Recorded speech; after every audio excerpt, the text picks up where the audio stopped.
Hello friend, welcome to my YouTube channel के basis study. आज मैं सबके सामने लेकर आया हूँ तत्सम और तद्भव शब्द की पहचान करने के तरीके और प्रीवियस ईयर से मैं मोस्ट रिपीटेड क्वेश्चन ही उठा के लाया हूँ। अगर आप आर में यहाँ से सिलेक्शन लेना चाहते हो ये क्वेश्चन जरूर देख के जाइएगा। आइए देखते हैं इसमें हमारा पहला क्वेश्चन क्या कह रहा है। तद्भव शब्द की पहचान करना है इसमें सुर, गति, निडर, कमाल। इसमें से कौन सा ऑप्शन सही है? तो ऑप्शन नंबर बी सही है। जो निडर दिया हुआ है हमारा तद्भव शब्द में दिया हुआ है, इसका क्या होता है? तत्सम रूप निर्भय होता है। आइए अगले क्वेश्चन की बात करते हैं। अगला क्वेश्चन हमारा क्या कह रहा है, पहले इसकी व्याख्या देख लेते हैं। इसकी व्याख्या में क्या कह रहा है, निडर तद्भव शब्द है जिसका तत्सम शब्द क्या होता है? निर्भय होता है। अगले क्वेश्चन में क्या कह रहा है, पक्ष का तद्भव रूप क्या होगा? पक्षी, पखेरु, पंख, इनमें से कोई नहीं। तो इसमें जो पक्ष का तद्भव शब्द होगा वो हमारा पंख होगा। आइए अगले क्वेश्चन की बात करते हैं। अगला क्वेश्चन हमारा क्या कर रहा है, पहले इसकी व्याख्या देख लेते हैं।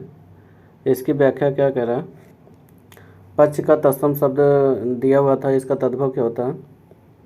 पंख। पक्षी का तत्सम शब्द क्या होता है? पक्षी होता है। यानी संयुक्ताक्षर से बने शब्द हमारे कैसे शब्द होते हैं? तत्सम शब्द होते हैं। आइए अगले क्वेश्चन की बात करते हैं। अगला क्वेश्चन हमारा क्या कर रहा है, निम्नलिखित में से तत्सम शब्द कौन सा है? उसकी पहचान करना। शक्कर, सप्तशती, होली, मोती। इसमें से कौन सा ऑप्शन सही है? ऑप्शन नंबर बी सप्तशती जो दिया हुआ है ये हमारा कैसा शब्द है? तत्सम शब्द है। इसका तद्भव क्या होता है? सत्य सही होता है। आइए इसका व्याख्या देखते हैं। इसकी व्याख्या में क्या कह रहा है, सप्तशती जो दिया हुआ है यह तत्सम शब्द दिया था, इसका तद्भव क्या होता है? सत्य सही होता है। शक्कर, होली, मोती यह तद्भव रूप में दिया था, इसका तत्सम रूप क्या होता है? शर्करा, होलिका और मौतिक। आइए अगले क्वेश्चन की बात करते हैं। अगला क्वेश्चन हमारा क्या कह रहा है, निम्नलिखित में से कौन सा तद्भव है? भ्रमर, क्षीर, व्याघ्र, कोयल। तो इसमें ऑप्शन नंबर डी सही है। कोयल जो दिया हुआ है ये हमारा तद्भव रूप में दिया है, इसका तत्सम क्या होता है? कोकिल होता है। आइए इसका व्याख्या देखते हैं। इसकी व्याख्या में क्या कह रहा है,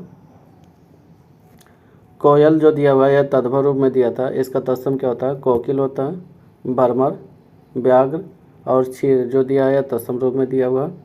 भौरा, बाघ, खीर।